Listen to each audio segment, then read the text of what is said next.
Olá pessoal, estamos de volta com mais um vídeo falando de oração com E.M. Bounds, ok? E.M. Bounds. Desde já muito obrigado aí por sua presença. E agora capítulo número 2 do livro Poder pela Oração de E.M. Bounds. Por uma leve perversão, as mais doces graças podem gerar o fruto mais amargo. O sol traz vida, mas a insolação é morte. A pregação serve para conceder vida, mas pode matar. O pregador tem as chaves nas mãos, pode trancar ou deixar aberto. A pregação é a grande instituição de Deus para o plantio e o amadurecimento da vida cristã. Quando conduzida de maneira correta, não há como descrever os benefícios. Quando conduzida inapropriadamente, nenhuma maldade consegue sobrepujar os danos resultantes. É coisa fácil destruir o rebanho se o pastor é incauto ou os pastos estão arrasados. É fácil capturar a fortaleza se as sentinelas estão dormindo ou se a comida e a água foram envenenadas. Investido de tais prerrogativas graciosas, exposto às maldades tão grandes, envolvendo tantas e solenes responsabilidades, seria uma paródia sobre a sagacidade do diabo e uma difamação de seu caráter e reputação, se ele não se valesse de suas peritas influências para adulterar o pregador e a pregação. Diante disso, a exclamação feita por Paulo em forma de pergunta: mas quem está capacitado para tanto? Segunda carta aos Coríntios, capítulo 2, versículo 16. Nunca perde a atualidade. Paulo diz: nossa suficiência vem de Deus, que nos capacitou para sermos ministros de uma nova aliança, não da letra, mas do Espírito, pois a letra mata, mas o Espírito vivifica. Segunda carta aos Coríntios, capítulo 3, versículo 6.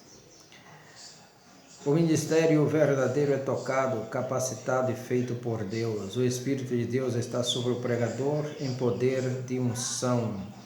O fruto do Espírito está em seu coração. O Espírito de Deus vitalizou o homem e a palavra. Sua pregação traz vida, dá vida como a nascente de água dá vida.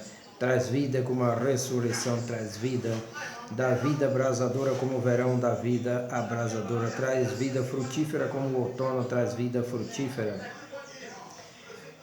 O pregador que transmite vida é o homem de Deus, cujo coração nunca se sacia de Deus, cuja alma está sempre se esforçando para seguir a Deus, cujos olhos se concentram unicamente em Deus pelo poder do Espírito de Deus que habita nele. A carne e o mundo foram crucificados e seu ministério assemelha-se à correnteza gelinosa de um rio que traz vida. A pregação que mata é uma pregação não espiritual. A capacidade de pregar não vem de Deus.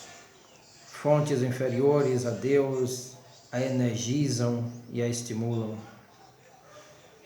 O Espírito não se evidencia no pregador nem em sua pregação. Diversos tipos de forças podem ser projetados e estimulados pela pregação que mata, mas não são forças espirituais.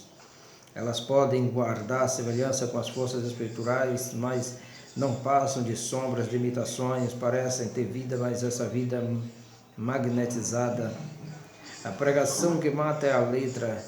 Pode estar em boa forma e bem ordenada, mas ainda é a letra árida e áspera, a concha vazia, desprovida de enfeites. A letra pode ter o germe da vida dentro de si, mas não tem o sopro da primavera para evocá-la. São sementes de inverno tão rígidas quanto o solo do inverno, sem qualquer degelo, sem germinação em volta delas. A pregação pela letra tem a verdade, mas até mesmo a verdade divina não carrega sozinha a energia doadora da vida. Precisa ser energizada pelo Espírito, com todas as forças de Deus a dar-lhe suporte. A verdade que não foi vivificada pelo Espírito de Deus mortifica tanto quanto o erro ou ainda mais. Pode ser verdade sem outras adições, mas seu espírito, sua sombra e toque são mortais. É o erro da verdade, é a luz das trevas. A pregação na letra não tem a unção, mas as lágrimas não tem unção, não é suavizada nem azeitada pelo Espírito. Pode haver lágrimas, mas as lágrimas não fazem o maquinário de Deus funcionar. Talvez as lágrimas não passem de um sopro de verão em um iceberg coberto de gelo, nada além de lodo, neve misturada com sujeira. Pode haver sentimento de dedicação, mas é a emoção do ator e a dedicação do advogado de defesa. O pregador pode sentir o alumiar de suas próprias fagulhas, ser eloquente com sua própria exegese, dedicado na entrega do produto de seu próprio cérebro. O professor universitário pode usurpar o lugar e imitar o fogo do apóstolo. O cérebro e os nervos podem ajeitar o lugar e falsificar a obra do Espírito de Deus, e por meio dessas forças, a letra pode irradiar luz, lampejar como um texto iluminado, mas a irradiação e os lampejos serão tão desprovidos de vida quanto os campos semeados com pérolas. O elemento mortificante jaz por trás das palavras, do sermão, da ocasião, dos modos e da ação. O grande impedimento para o pregador é ele mesmo. Não tem em si a poderosa força geradora de vida, pode não haver nenhum descrédito em sua ortodoxia, honestidade, inocência ou dedicação. Mas, de alguma maneira, o homem interior, em seus lugares secretos, nunca se quebrantou, mas se rendeu a Deus. Sua vida interior não é um caminho largo para a transmissão da mensagem de Deus, do poder de Deus. De algum jeito é o eu, mas Deus, quem governa o Santo dos Santos, em algum lugar que nunca chega à consciência, um elemento não condutor da espiritualidade tocou sua vida interior e a corrente divina foi sugada. Sua vida interior nunca diagnosticou a completa bancarrota espiritual, a perfeita ausência de poder. Nunca aprendeu a clamar com um clamor inefável de desespero e desamparo até que o poder e o fogo de Deus entrem, preencham, purifiquem e outorguem autoridade. De algum jeito pernicioso, a autoestima e a capacidade pessoal de difamar e violar o templo que deveria permanecer sagrado para Deus. A pregação que gera vida custa muito ao pregador. Morte para si, crucificação para o mundo, esforço angustiante para a sua alma. A pregação crucificada só consegue transmitir vida. A pregação crucificada pode originar-se somente em um homem crucificado. Ok? Muito obrigado por sua presença do outro lado. Deus abençoe. Bye, bye.